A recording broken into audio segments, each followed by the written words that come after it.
It was just this Christmas that went by, and things were getting busy. I had to start buying presents for the family. I had finished shopping, but I still needed to grab a present for my little cousin.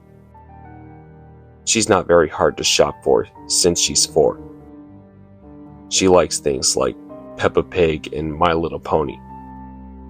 She really liked Max and Ruby, and I say she liked them for a reason. So when I decided to go looking for a present, I figured something like a Max and Ruby DVD would have been perfect, since she liked to watch it on a daily basis. However, Christmas meant that most of the online DVDs were sold out in most places. I went to look on eBay as well, but figured I couldn't trust what condition the DVDs would have been in. So I was stuck in a rut for a while, until that package arrived. I was at home, still scrolling for a stupid DVD, until I heard the sound of something being pushed into my letterbox. I caught a hold of it before my dog did, and looked at the package. It seemed to be wrapped fairly badly, with what looked like grease marks and stains on it. Naturally, like anyone would, I decided to open the package. Inside was something that I could not explain. It was a Max and Ruby DVD, but I hadn't seen one like it online. It was like some little kid had drawn on the front cover with a marker. The title was just Max and Ruby, with what looked like a poorly drawn illustration of Max and Ruby on the front. There were no names or anything, but on the back, it had a list of 4 episodes, all with blunt titles.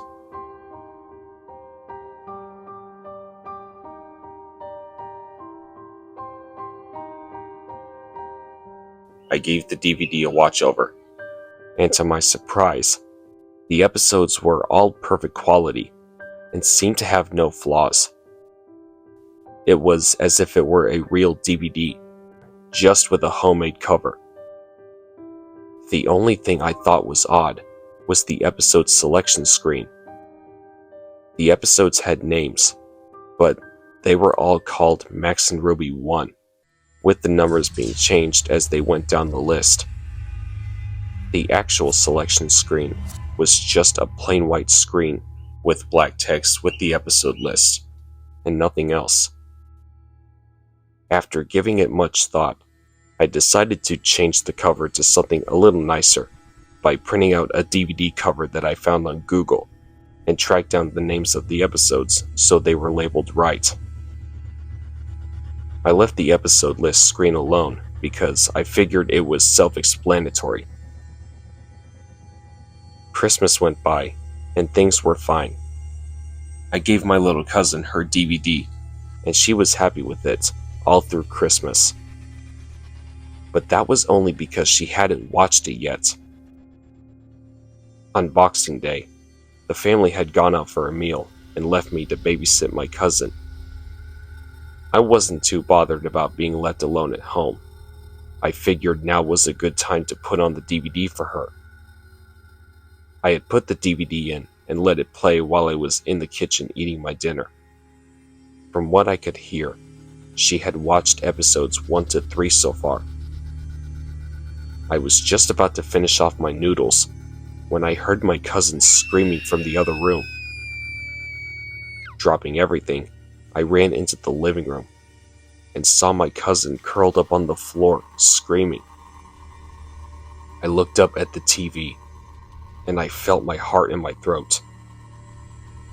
What I caught a glimpse of was the most disturbing thing I had ever seen. It was what appeared to be a frame of Max and Ruby standing next to each other, in complete darkness. But what made it so horrible was their lack of faces. They had lost their noses and mouths, and their eyes were replaced with big hollow holes. The colors were a disgusting blood red, and there was faint static in the background. The sound was replaced with what sounded like the Max and Ruby theme playing backwards, with the faint sound of static in the mix of it all. It had to be the most disturbing thing I had ever seen, and it must have been on screen for at least 20 seconds before the screen went black and the DVD turned off, which alone was weird because DVDs don't usually turn off by themselves. I was able to calm my cousin down, telling her it was not real, and she just had a nightmare as she had fallen asleep in front of the DVD. However, I knew in my mind it was completely real. My parents had rung me up and told me they were going to be out all night, so this was going to be the best opportunity to look at this DVD more closely. I didn't mention it to them, and as soon as they hung up, I grabbed the DVD and stuck it on my laptop.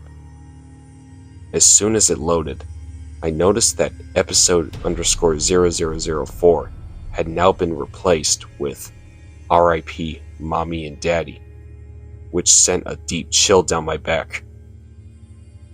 Since my cousin was now asleep, I plugged in my earbuds so she could sleep without having to hear anything.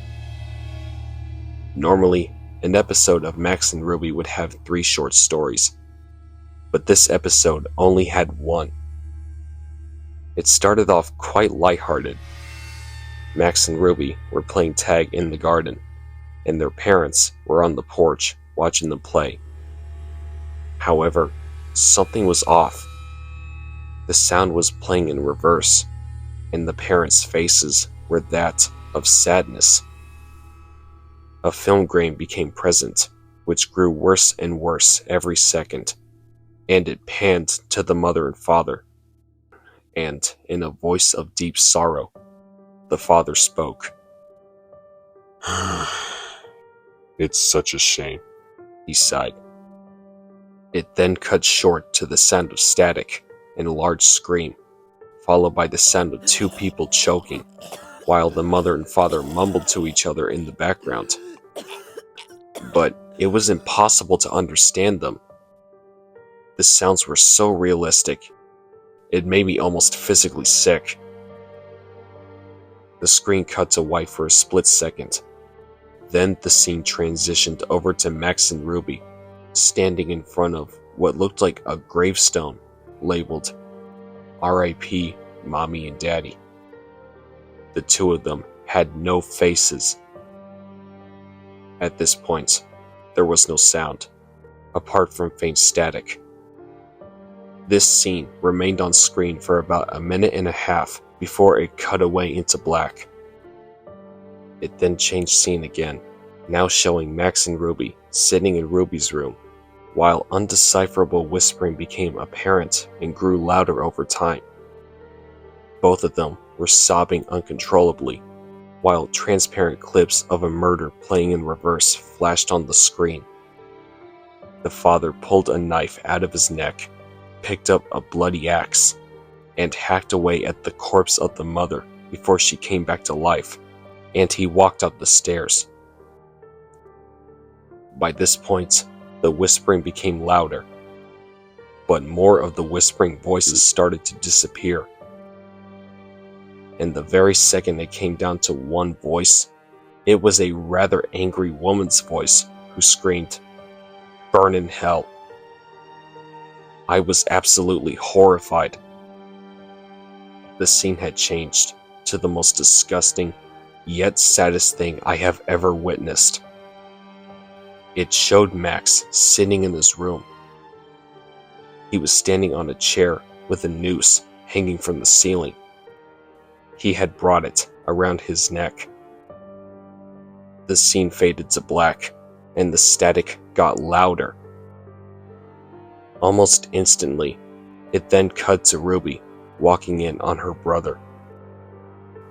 She let out a gut-twisting scream. The camera panned on her face as the sound of the chair being kicked and the same choking from before began to play.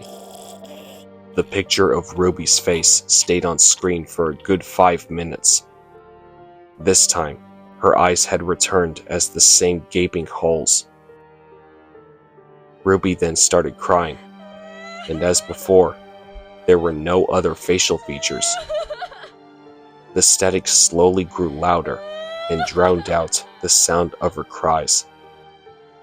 The scene cut to black with the loud static. When the screen returned, Ruby was sitting, now on her own, in the garden by two gravestones.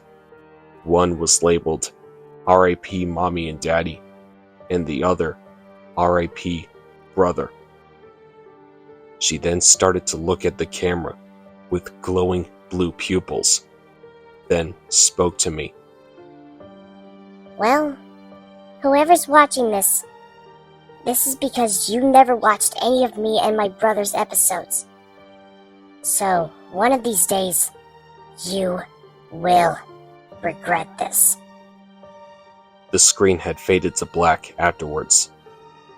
At this point, I had already been sick and was sitting, all shaken.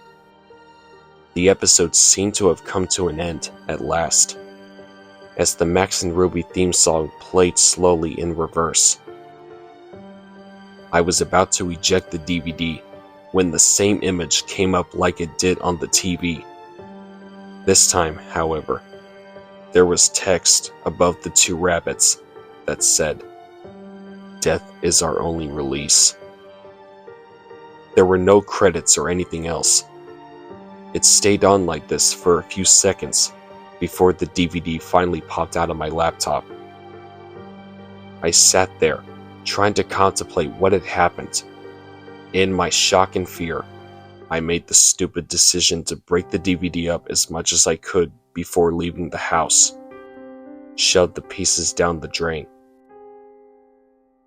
Thankfully, I kept a few screenshots and saved them to my laptop. The next couple of days went past without anything unusual happening. I had a few nightmares about the DVD, but luckily, that was all. My cousin had gone back home along with the rest of the family.